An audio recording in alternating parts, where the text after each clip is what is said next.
It's June 11th, 2023, and in just a moment, a new world champion is about to be crowned. It's day 5 of the World Test Championship final between India and Australia, held at one of London's iconic grounds, the Oval. The world's two best Test teams meet for the second time in 2023, after India regained the Border Gavaskar Trophy at home earlier that year.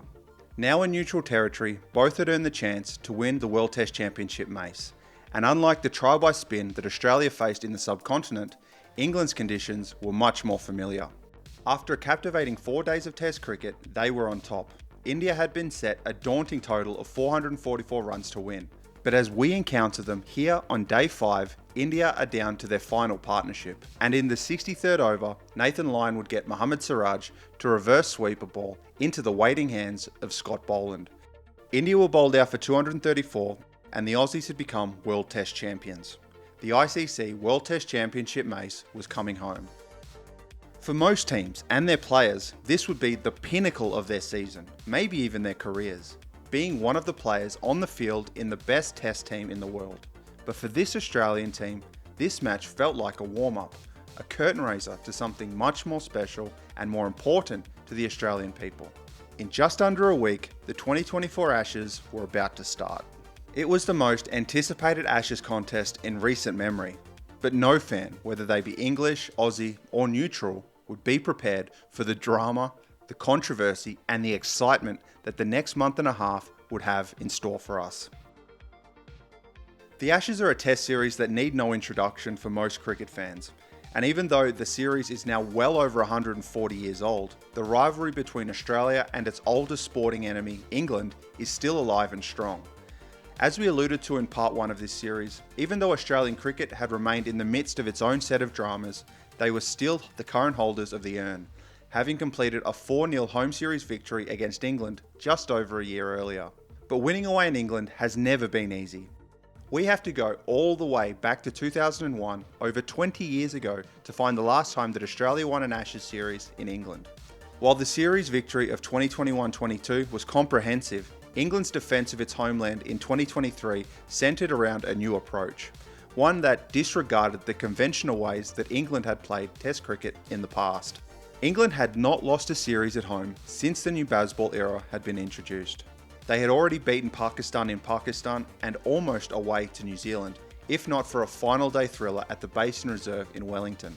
Flick down the left side! Flick down the outside, got him! Could England defend its shores yet again and usher in a new era of success in the Test arena?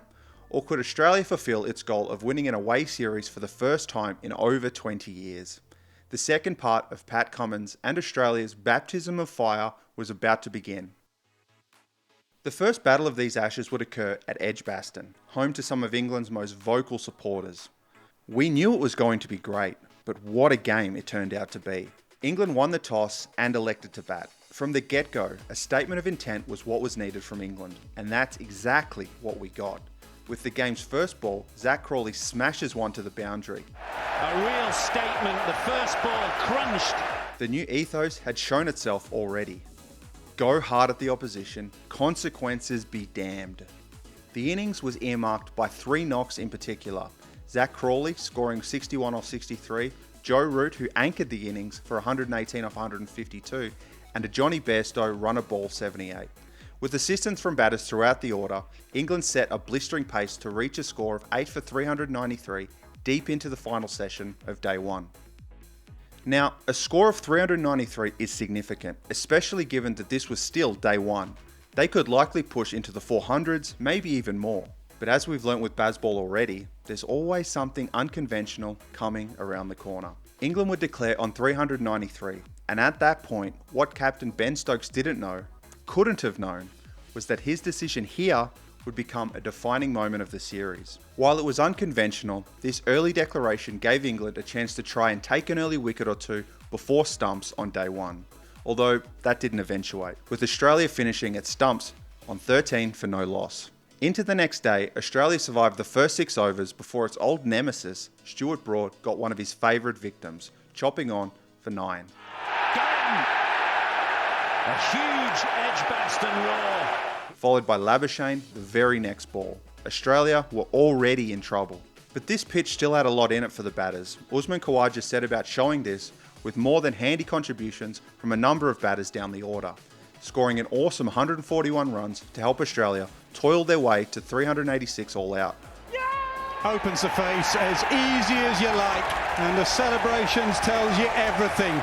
Australia were 13 runs behind, but the game was more or less even. England's attacking mindset continued into the second innings. But unlike their first innings, Australia were able to stop any batter getting past 50. Pat Cummins and Nathan Lyon come to the fore, taking 8 wickets between them. As the wickets kept falling, a total started to emerge for Australia. One that was chaseable. 283 runs to win the match. They got off to a great start before finding themselves 3 for 89 at stumps on day 4. On day 5, Stuart Broad charged in with his first ball, accompanied by a 25,000 odd strong wall of sound behind him. These supporters were there trying to will their team to a victory. Khawaja was the key, and the regular fall of wickets from the other end meant his wicket grew more valuable. Broad has bowled England strike. He would reach his 50 off a hard-fought 143 balls, with Australia 5 for 163. Anchoring the innings became the focus. The target now only 118 runs away. Where earlier England teams may have resigned themselves as the lead got down to double digits, Ben Stokes and his regular changes in field placements and bowling options kept Australia on edge, Green chopping on for 28. Even in pain from a knee injury, Stokes brought himself on to bowl and got the big wicket.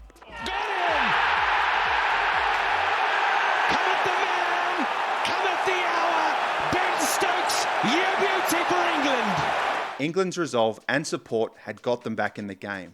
Carey is next to go, with Joe Root holding on to this bullet. Australia still needing 54 runs to win, 8 wickets down. It only took the first test of these Ashes to witness a quintessential Ashes nail-biter. Australia only have their tail left, Stronghold Edgbaston in all of its glory, with the English team and crowd smelling blood in the water. But Australian teams of the past have stared down this challenge before, and this game wasn't over.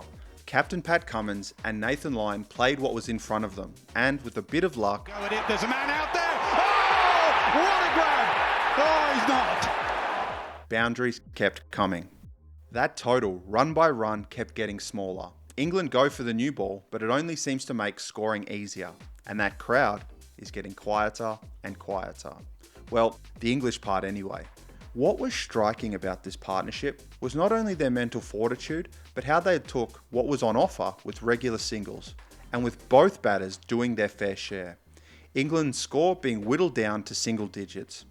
And during the third ball of the 92nd over, Pat Cummins and Australia chased down the total to win an Ashes classic. He's knocked it over the boundary edge, and Australia are home. Australia, despite trailing in the match on many occasions, do just enough when it counts to win the match. They take victory in the first skirmish of this campaign with now a 1-0 Ashes lead. What a start to the series. There would be just over a week between the first and second test, providing ample time for both sets of fans and media to dissect what had happened. There was much praise for the game itself and that nail-biting finish. But while the Aussie media were quick to credit the team and Pat Cummins for the win, there was particular judgment reserved for the captain's tactics. If we recall, England raced out of the blocks to get 393 in under a day, and many former players and pundits pointed to the captain's field placements as a big reason why. Defensively placing fielders on the boundary from early on day 1 and allowing the regular rotation of strike, something that might have been thought of as a way to contain the batters and restrict their run rate. Basically, allowing singles to stop boundaries. But in reality, it meant that the English could keep the pressure off themselves and attack as they saw fit. Some former English players, like Sir Alistair Cook, went so far as to call such tactics un-Australian. Another, Kevin Peterson, also said that Australia have got it wrong, but from an England perspective, it is fantastic to see Australia so defensive. So, despite Pat Cummins playing a central role in the victory, with the bat no less, Cummins as an Australian captain was still heavily under the spotlight. The next battle was at the home of cricket, Lords. Both teams made one change, Moeen Ali out for a debutant Josh Tong and Scott Boland out for Mitchell Starc. The day 1 pitch had a layer of green over the top with heavy overcast conditions, and England won the toss, sending Australia into bat. Australia got off to a flying start. The outfield was lightning fast, and although there was 1 or 2 missed chances, Australia made good progress on the scoreboard. It wasn't all the batters' way, however. The ball was playing its own tricks. Debutant Josh Tong, in particular, got both openers out with 2 peaches jagging off the seam.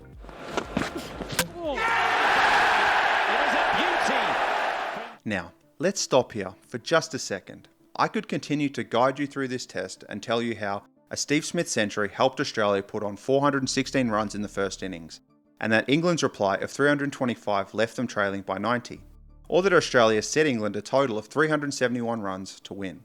But there's one thing that will be remembered most in this match, and it's what we will be focusing on. That incident in the 4th innings and the moment where this match and the environment at Lord's turned nasty.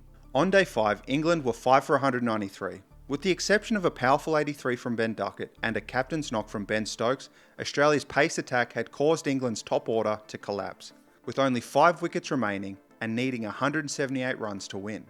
For the last ball of the 52nd over, Cameron Green bowls a short one to Johnny Bairstow, who avoids it. Johnny then proceeds, perhaps absent-mindedly, to walk out of his crease and not pay full attention to the fact that the ball is still live. As a quick thinking, Alex Carey throws the ball back and hits the stumps in one movement. Now, this is going to be interesting. Johnny Bairstow's walked out of his crease here. This could well be out. Bairstow was out. It's an incident that's probably happened hundreds of times from backyard or gully cricket all the way to the highest level. One that I'm sure that more than a few of us here have seen before or have experienced firsthand. A short moment of quick thinking on one hand and absent-mindedness on the other. And that should have been all the attention that it got. But of course, this is the Ashes, and it became much more than that. From that moment on, parts of the crowd had turned hostile towards what they had just seen. Stuart Broad's actions, while pretty funny, did not do much to help the situation. At the other end, it seemed to galvanise the England captain. Ben Stokes seemed to find another gear, the same one that had seen him pull off a miracle at Headingley in 2019.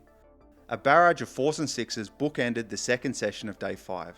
But as the players left the field, it was clear that the Bairstow incident was raw in the crowd's minds.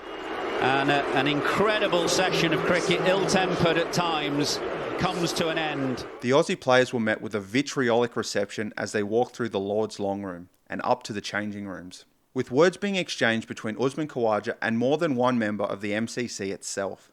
Even in a heated situation like this, it was unacceptable. A very sad sight for international cricket and the home of our game. One member was expelled and 2 others were suspended from the MCC for their actions on that day. But there was a game still to be played on the field. One that, as long as Ben Stokes was there, was still in the balance. The English captain came back out and launched ball 2 of the 3rd session into the stands, before getting a reprieve 2 balls later. The Aussie captain was persisting with his tactics from the first test, of spreading fielders on the boundaries, and it seemed to be working into England's hands, with Stokes being able to dictate the strike, connecting with 4s and 6s almost at will. And again, yes indeed. Stokes brought up his 150, with England only needing 75 more runs to win. Unfortunately, for England though, Headingley 2.0 was not to be, as Hazlewood got Stokes to top edge one into the waiting gloves of Alex Carey. A Stokes barrage worthy of an Ashes contest was finally over. Australia made quick work of the English tail, bowling Josh Tong for 19 to take a spite-filled 2-0 series lead. As the crowds filtered out of Lord's, the Bairstow wicket was, perhaps inevitably, the talk of the cricket world. Captain Cummins backed his team, and that dismissal. There was no pause. Catch it, straight away, have a throw at the stumps. I thought it was totally fair play. That's how the rule is. It appeared that no one, not even the England camp, argued that it was out. The question seemed to be around the spirit of the incident, and that this incident went against that. I am not disputing the fact it is out, because it is out.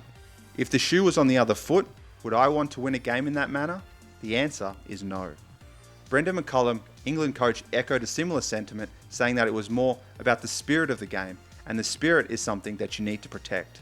These sentiments though became blurry when past footage of similar incidents involving the England team and its management began to surface, like this involving Brendan McCullum doing similar to other players on more than one occasion.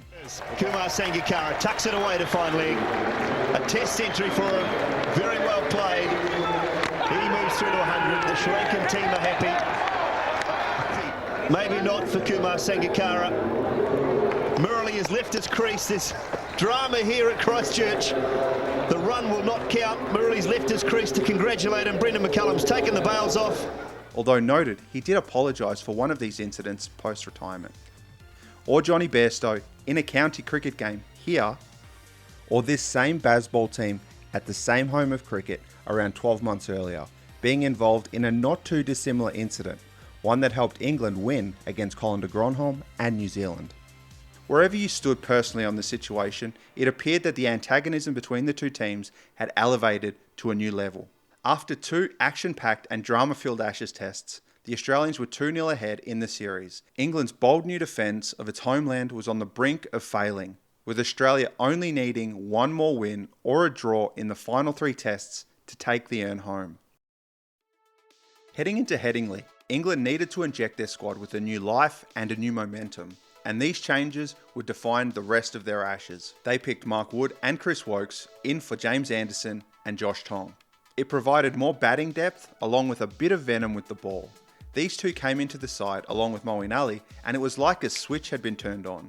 Winning the toss for now the third time, and bowling first, they finally had a well-rounded bowling attack. Broad got Warner yet again, but instead of a similar type of bowler coming on first change, they threw the ball to Mark Wood, and he would produce the fastest and most intimidating spell of bowling in the entire series. Regular hitting, speeds in excess of 145 Ks. The pitch was already proving a handful, but this was a different game now for Australia. Khawaja gets out for 30, and then Chris Woakes joins the party, getting Labuschagne out. The ball now rolling for England. 3 for 61 becomes 4 for 85. The lone standout of Australia's innings is Mitchell Marsh, who smashes his way to a runnable century until he gets out for 118. Oh, off the shoulder of the bat, was it? And he's walked. Australia eventually finishes with a total of 263 all out. Mark Wood with 5 for 34 and Chris Woakes with 3 for 73. Australia would have wanted more runs, but England had proved that bowling first was the right call. While England's success had made best use of Mark Wood's raw pace, Australia's was centred on using England's aggression against them, and Pat Cummins was front and centre early on. The pitch and changing overhead conditions would still make it hard to bat for the rest of the day. England's first 5 dismissals were all nicks to behind the wickets. In contrast to the previous 2 tests, Australia had kept the slip cordon packed, and to good effect. Those 3 newcomers, Ali, Woakes and Wood, provided valuable lower order runs as Ben Stokes yet again guided his team through, top scoring with 80 runs. When it was all said and done, Pat Cummins would take 6 for 91 and England were bowled out for 237, trailing by 26 runs. This game was poised just like the first test, but this time the roles were reversed. England was staying within striking distance, and if they kept Australia's third innings total low enough, England might be able to take this victory, helped with Ali, Woakes and Wood shortening the tail. Australia's first wicket of the third innings was, say it with me now, Warner dismissed by Broad. Edged, gone! Broad has him again! It was the 17th time in history that Broad had gotten Warner out. But Labuschagne and Khawaja were looking strong, helped by Bairstow missing a tough one here. Wood's dedication sprawled on his face in the follow-through, until Marnus fell right into an English trap yet again in the series. Followed by Steve Smith, and then Khawaja. Australia were all of a sudden falling apart. The top 4 all out before Australia could reach 100 runs. The lead a precarious 116. Travis Head came on and looked in fine form, but he couldn't find a partner to stay with him. Now moving into day 3, despite promising signs at times, Marsh, nor Carey, nor any of the rest would get past 30 runs, and Head scored 77 before being the last wicket to fall. Australia all out for 224. Broad was at his best, but Woakes, Wood and Ali, the 3 additions to the side, combined to get the rest of the wickets. England had before them a chance to win their first test of the series. They just needed to get 251 runs and they had more than 2 days to do it. Crawley and Duckett get 42 of them, before Stark pins Duckett in front for 23. Then Ali, and then also Crawley. England's engine room pushed the score past 100, going hard at the ball, while Joe Root played one of his trademark cover drives to keep the photographers happy. Cummins would eventually get him out for 21. It was 4 for 131 and where England were close to getting below 100 runs needed. Harry Brook top scores the innings with 75 off 93, Stark was the pick of the bowlers, chipping in with regular wickets. But like in Australia's batting, the form player couldn't find a partner in crime. Even Captain Cummins was going for 5 and over. As the target got closer and closer, Pat Cummins resorts to short pitch bowling to try and create an edge. It would eventually work on Brooke, with Stark getting a 5-for. Although, by that time, England only needed 21 runs to win. Almost poetically, the two batters to bring home the win for England were Chris Woakes and Mark Wood. They faced a number of setbacks throughout their careers, but today were the ones to finally put England on the scoreboard in this Ashes. Smashed through the offside. Chris Woakes nails it for 4, and 2 of the lads that England brought into the side, Wood and Woakes, deliver in the middle. The injection of new players had had the desired effect of infusing England with a new sense of momentum. This Ashes series was back on, with 2 tests to go. But when playing cricket in England, there are things that are almost guaranteed to happen, as much as death and taxes. And although so far this particular thing had only popped its head out every now and again, it was about to make its presence felt in the strongest way possible. The Ashes made its way north to Old Trafford in Manchester for the 4th test. Australia was keen to close out the series with either a win or a draw, allowing them to retain the Ashes. Hanging over this test, likely to affect the latter part of this match, was something rather grey and imposing. Rain. Lots of rain. So far the weather gods had spared us their fury to witness this great contest, but not anymore. It was forecast that rain could wash out a whole day of play, potentially even 2. It meant that for England, a stark reality had quickly set in. In order to keep their hopes alive in this Ashes, they needed to win this game potentially within 3 days. To most teams, beating the World Test champions in 3 days might be a bit too much, but for this England team, it was a case of challenge accepted. In what had become almost a meme at this point, Ben Stokes won the toss for now the 4th time in a row and elected to field. On the cards for this first morning was also a personal milestone for one particular England player.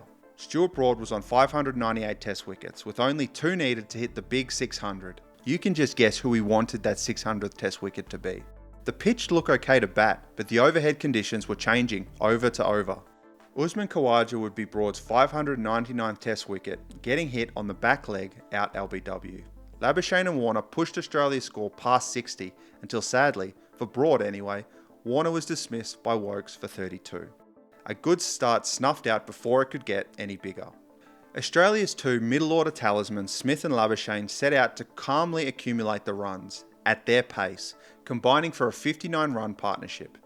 It would be the extra pace of Mark Wood that would force Smith to miss this one, getting pinned in front of the stumps for 41. Thus, a pattern started to emerge. Australia's batters were getting themselves off to great starts, only to be dismissed before they could push on for bigger honours.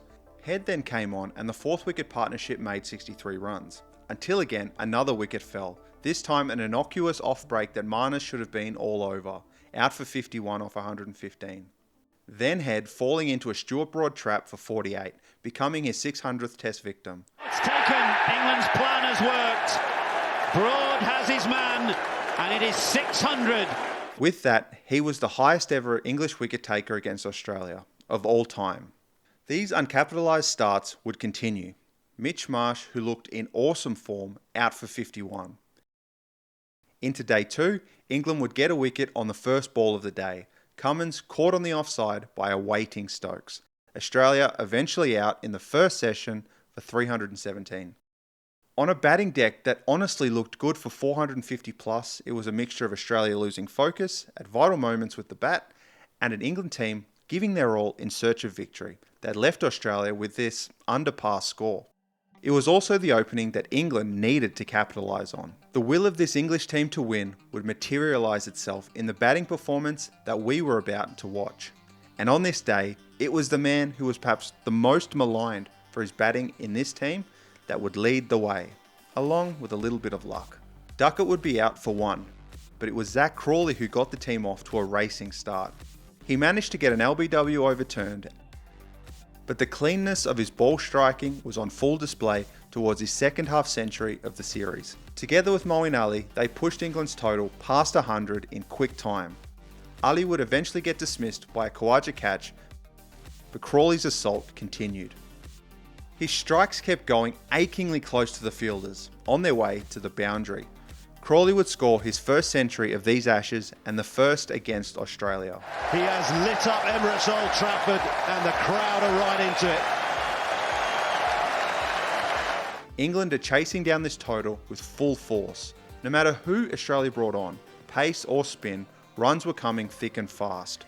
Crawley made it to 150 in blistering pace. With only 2 wickets down, it became clear that the steamrolling England batting order would blaze past the 317 total, bringing up a 6 to do so, hoping for a massive lead of their own. What was more worrying for Australian fans as this innings wore on was the Aussie response. It almost seemed like they were out of ideas at times, as more and more short pitch bowling was being employed, along with fielders being spread out, mostly on the boundary, hoping for a false shot.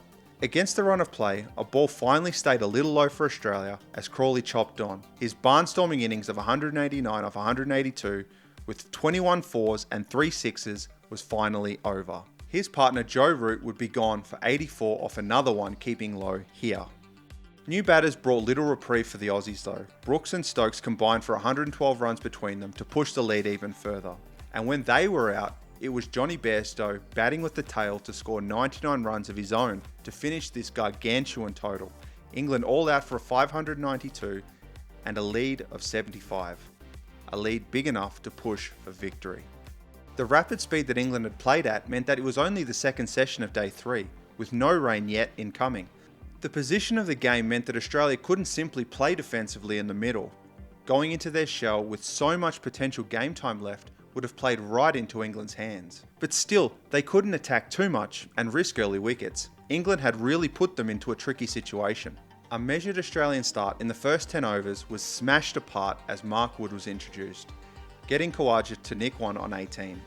After watchfully playing for 53 balls, Warner second guesses a Woakes ball chopping on for 28. The Wood and Woakes combination was charging along, again. Smith and then Head were both next to go. Australia 4 down for 113, ultimately limping to stumps on day 3. It's that man Wood again. What an Ashes series he's having. For all the positivity and success that England had created for themselves, it was day 4 where the weather gods would make themselves heard. Both camps woke to the sound of raindrops, which washed out the first session and a half of the day. Amid furious refreshing of weather radars from administrators, players and fans alike, the Old Trafford ground staff had a twofold problem. The rain wasn't constant, however the field had considerable water on it, meaning that even when there was a break in rain, it would take them a period of time to get the ground ready for playing, by which time the rain would start again. It took until the afternoon for the clouds to let up just enough for play to start at 2:45 local time. When Labuschagne and Marsh came out to bat, there was a clear tactic on display. While Marsh looked to have dug in for the distance, Marnus set about trying to keep the scoreboard ticking over. It stopped one batter from getting stuck at an end, while still bringing that total ever closer. After the thrills of the earlier 3 days, whether it was the moisture on the ground, getting on the ball, or something else, day 4 saw a slower, much more reserved pace of play. Marnus getting to a 50 off 99 balls. They seemed to be handling the bowling much better than before. The two battled it out through the session. Labuschagne surviving a scare on 93 before reaching his century of 161 balls, a potentially match-saving innings. Marsh still at the crease with him on 28 off 86. And as the session was drawing to a close in Australia's favour, it was Joe Root who got the breakthrough. An opening that England was sorely looking for. Amid a testy 3-over period, Australia stayed 5 down all the way to the break, with the last ball of the session being reviewed, but ultimately staying not out. They would never make it back onto the field that day, as rain came back to spoil proceedings. The following day, it was more of the same. Rain continued to fall. There were breaks, but not long enough to get the pitch ready before another, more heavier shower would take its place. Every raindrop pushing the Ashes further into Australia's hands. By 5:24 local, the umpires had no choice but to visit both dressing rooms. In there, they would confirm Australia's hopes and England's fears. The match was a draw. After giving their all for 3 days, England had fallen short thanks to the weather gods, while the Australians, somehow, managed to hold off the English steam train just long enough to force a result. Even as an Australian fan myself, it's clear they dodged a bullet in that match. For 3 days, one team had outplayed the other, and only a stoic defensive performance in the last session of the game and help from the weather gods saved the result for them. The destination of the urn was now assured. But in the last test, there was still much to play for. A win for Australia would give them a cherished away Ashes series victory, which, as we said earlier, hadn't been done in over 20 years. And for England, this final test was a chance to finish the Ashes with its pride somewhat intact, showing that while they hadn't won the urn, their play was enough to validate the approach that they had taken. And for one of England's best ever, it was a chance to finish his career with a proper send-off. Stuart Broad, midway through this test, would signal that this would be his final test match, announcing his impending retirement from all forms of cricket. The stats that Stuart Broad would leave this game with are worth mentioning. Over 165 test caps and now over 600 test wickets. He finishes as the 5th highest wicket taker in test cricket history, the highest ever wicket taker in Ashes history for an England bowler, and even for this series, he was England's highest wicket taker. For one last go around, Stuart Broad would play this test with the 3 lions on his chest, to try and give it to the Aussies, his favourite opponent, one final time. With all of this at stake, this was no dead rubber, and what we witnessed was easily in contention for the best game of the series. Overhead conditions pushed Australia to bowl first, and the opening stanza proved this to be a good choice. Like almost clockwork at this point, Crawley and Duckett came out attacking. They were already none for 41 off 8. Their attacking would lead to chances, if only Australia could take them. Duckett would eventually get out down the leg side off Mitch Marsh here. England nevertheless off to another great start. 1 wicket though became 3, as Crawley's edge was held and Root chopped on for 5. 3 should have become 4 had Carey held on to Brook for 5. Brook would make full use of that chance as he opened up against the Aussie bowlers with some amazing shots. Hooks high for 6. Moeen Ali joined the party after lunch, until Murphy got him here, followed by the wickets of Stokes, Bairstow and then Brook, finally gone for 85. Australia had kept England within reach, but just like earlier in the series, Wokes and Wood and the tail combined for vital runs, adding 71 to the total before England were all out for 283. Wokes pulls high in the air, should be the end of him, and is Travis Head again. Stuart Broad opened the bowling, but it was Chris Wokes on first change who would get the first strike, getting Warner for 24. Like in the previous test, perhaps cognizant of not getting out with so much time left in the game, Australia would start batting within themselves. But honestly, England's bowlers in their domain were making it difficult to do anything else.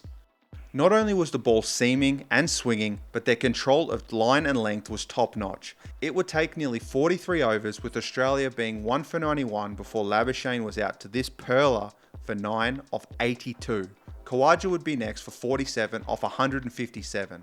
Much like England's innings, the middle order batting of one player, this time Steve Smith, stood above his compatriots before he was dismissed. England's bowlers were on top, and only through a stoic partnership between Pat Cummins and Todd Murphy was Australia able to get past England's score, to finish all out on 295, a lead of 12. That lead was gone by the end of the first England over. It might have been the 10th and final time this series that England came out to bat, but they would attack this innings like it was their first. All of England's top 3 got away to strong starts, pushing their lead over 200 before Stokes would get out. It was 3 for 213. Brook was a slight blip in the onslaught before Bairstow and an injured Moeen Ali joined the party. It was this batting performance that would make any chase a truly challenging one. Even Stuart Broad would finish by giving one last batting present to the Aussies, a 6 off Stark. They ended all out for 395, setting 384 to win. For some context, that's 121 runs more than the highest ever test run chase at this venue. With roughly 2 days still to play, Australia had time on their side. It would be Stuart Broad for the final time to open the bowling, hoping, I'm sure, to dismiss David Warner one final time. That early wicket that England were craving wouldn't end up coming. The life that the pitch was offering the bowlers at the start of the match had slowly degraded, making batting easier than it was before. Khawaja and Warner made their way past 50 for no loss, towards triple figures. Warner, arguably in his best touch of the series, even managing to play this beamer towards the boundary. Oh, now he's played that really well. Khawaja and Warner both scored half centuries each, and Australia got past 100. Little did anyone know that these Ashes would not finish without a final bit of controversy, one of which was centred around the following delivery and a simple pair of two cricket balls, which some would argue completely changed this game. The first ball of Wood's third over was a bouncer which struck Usman Khawaja on the back of the helmet. The normal concussion protocols occurred and Usman was cleared to continue. But when the umpires looked closely at the ball, it appeared to have gone out of shape and asked for a replacement. There would only be one more over before tea, and unfortunately, rain would wash out the rest of the day. Early on day 5, however, it became clear that the ball which replaced the old one yesterday had much more life than its predecessor. Not only did the batters say it felt harder on the bat, but it swung too. England's expert bowlers made full use of it, getting David Warner early on, followed by Usman Khawaja 2 overs later. Labuschagne's wicket then sent Australia 3 down. Zach Crawley it is, and Mark Wood strikes with a bit of late movement. Now, it's not unusual for a replacement ball to have different characteristics to the one it replaced. That's partly the reason at times why bowlers will ask for a different one, even if sometimes they know there's nothing wrong with the one that they currently have, just to try and change their luck. But this ball that was chosen by the umpires themselves was supposed to be around 38 overs old, roughly the same age as the old one, but the one they chose looked much newer than that. After the game, Usman Khawaja recounted how he had asked standing umpire Joel Wilson while out in the middle, "How are we using this ball right now? It's so new." To which Usman said that Joel replied, "There was nothing else in the box." Wherever you sit on this incident, the ball change had coincided with Australia's 2 set batters being dismissed and the game swinging back towards parity. Post-match, the ICC would eventually say that they do not comment on decisions made by umpires in the matches, while Dilip Jajodia, the owner of the company who made the Dukes balls that were being used that day, announced an internal review into the situation. The outcome to which I haven't been able to find so far. If any of you know more, let me know in the comments. But getting back to the game, Australia were 3 down, still needing 215 odd runs to reach the total. Steve Smith and Travis Head still had the total in their sights, and different ball or not, was scoring at a fair rate. In the 65th over, as Australia were 3 for 237, a very interesting situation occurred. Moeen Ali was bowling to Steve Smith, who tried to block an off break that fizzes off the edge, looping into the waiting hands of Ben Stokes. But reminiscent of Herschel Gibbs in the '99 World Cup, as he celebrated the wicket, he lost control of the ball and dropped it. It appears in an instant that he knows that he's dropped the ball without completing the catch. But after getting encouragement by his teammates, goes for the review anyway, which assumingly was for the catch, but of course it was unsuccessful. Smith eventually gets a 50 and the two spend 147 balls compiling a 95 run partnership together. Australia now only needing 120 runs to win the test. Unfortunately for them, in a seesawing contest like these Ashes have been, England were about to find the breakthrough. Ali would get head out and then Smith the following over.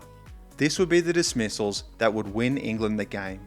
While Alex Carey and Todd Murphy would provide some resistance, England's bowlers would work their way through the lower order. It's done!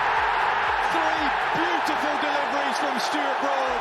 Stuart Broad, for the last time, playing in the whites of England, would get the last 2 wickets of the series and his career. Gone! He gets his fairy tale ending! A cricketing legend getting the fairy tale send-off that he deserves, in the sunshine of the Oval. And just as quickly as it started, these 2023 Ashes would finish 2-2. For Australia, we now stand exactly where we were 6.5 weeks ago, with 2 trophies in hand no less.